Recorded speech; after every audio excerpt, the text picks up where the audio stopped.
Wednesday, July 11, 2012. A young man in our church, 18-year-old Zachary Sandy, was struck by lightning and instantly killed.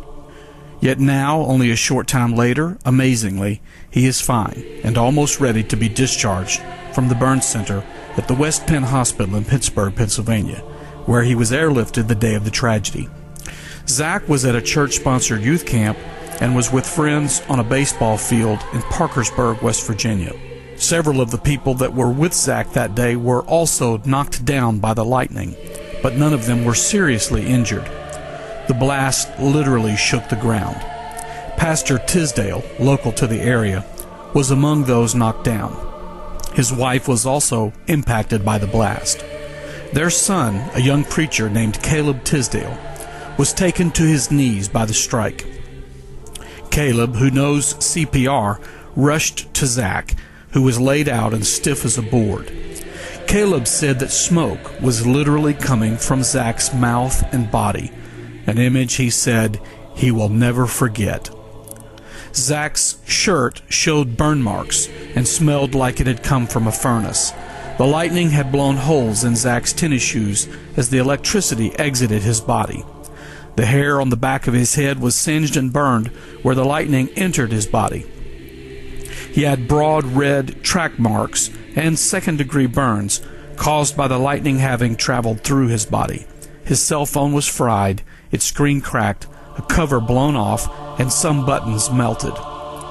Immediately, both prayer and CPR were administered. Zach was not breathing, and there was no pulse. He was dead. Caleb performed CPR until he was relieved by paramedics, who arrived about 10 to 15 minutes later. It was not until Zach was loaded into the ambulance and on his way to Camden Clark Memorial Hospital in Parkersburg that he finally displayed a faint pulse.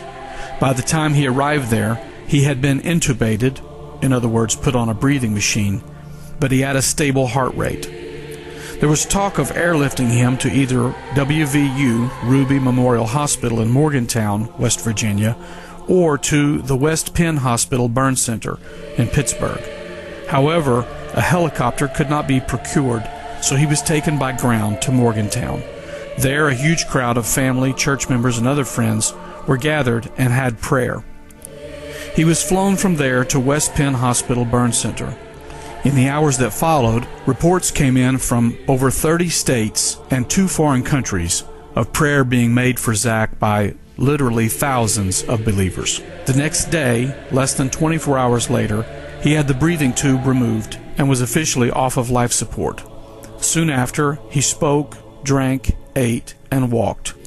The following day, the doctors reported that all neurological tests had come back normal. He is to be allowed to go home as soon as his muscle enzymes return to normal. There is some issue with his short-term memory, and we ask that you direct your prayers there. To date, all prayers have been answered with regard to his burns healing quickly, and with regards to his internal organs not being damaged, his kidneys functioning properly. There is no explanation for this other than a miracle. Please join us in giving honor and praise to the Lord Jesus Christ.